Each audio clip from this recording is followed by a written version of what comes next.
Hello and welcome to Just Hoops. In today's video, we have a skill breakdown for you featuring Tyler Herro of the Miami Heat.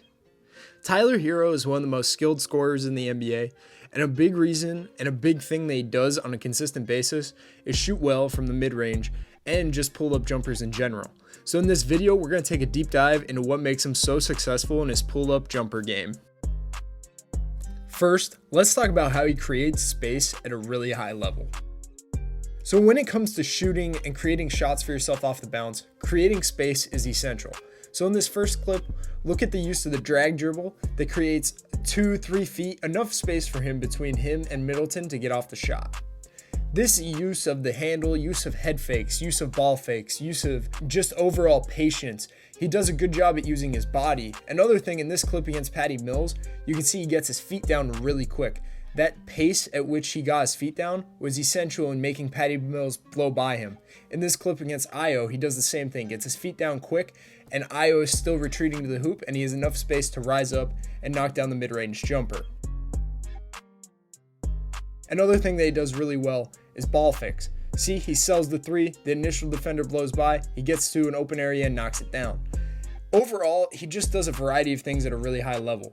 He hesitates really well in this clip against San Antonio. He ball fakes in the flyby here also.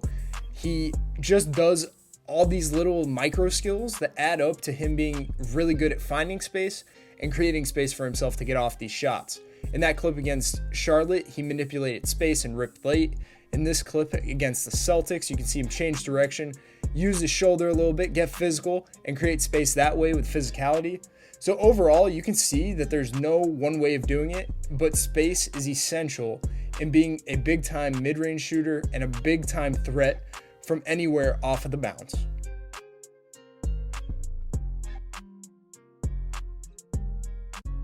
Next, it's time to talk about his footwork and ability to get off shots on balance off of the dribble. So as a pull-up jump shooter, it's first things first is to have a good foundation is a huge key in being successful in knocking down these shots. You'll see throughout that he does just a tremendous job at getting both feet down and set, whether it's off of a hop, off of a 1-2. He just gets his feet down before he shoots, and he really is locked in on that. Regardless if it's a step back, if it's off of a change of direction into it, he'll get both feet down, he is set, he has a great foundation, able to rise up on balance and knock down these shots whether they're contested or not. You'll see throughout all these clips though that his eyes are at the rim when his feet are down, his feet are set, and he's able to not always face the hoop, which is kind of seen as non-traditional. He gets his feet down regardless and is able to twist in the air. Next, we'll dive into elevation, and his feet facing different directions will play into the elevation part of this video. In general, just the ability to get your feet down, get set, have a great foundation, regardless if it's 1-2 or off of a hop, is the first essential step in making yourself an efficient off the bounce scorer. Lastly, let's dive into elevation, which is the last key piece that I want to talk about in being an effective pull-up shooter.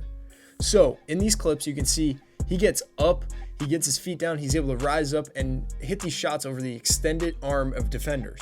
So as we talked about with the base, he'll have his feet set and he's able to have a great foundation. This foundation gives him the ability to rise up and get up and above the defense. So being able to jump and be on balance in the air is a huge part of just having success in the mid-range in that second level. And from three, if you're shooting off the bounce from deep, elevation will be huge in preventing the defense from making tough plays on the ball. So you'll see throughout these clips, his feet might not face the same direction.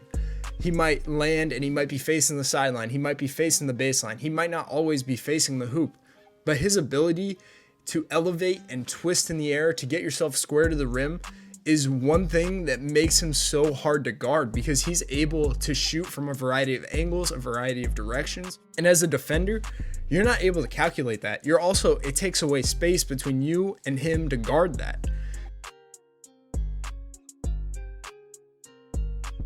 So as an offensive player, your ability to get a good base and rise up over the defense makes you really hard to guard in pull-up situations off of the bounce. So to summarize this video, 3 things that can make you incredibly effective in pull-up situations are first, being able to create space for yourself, whether that means dribbling at different paces, being able to go fast to slow, slow to fast, being able to use your body, being able to hesitate, being able to use ball fakes. That's a huge piece in creating the opportunities for you to score.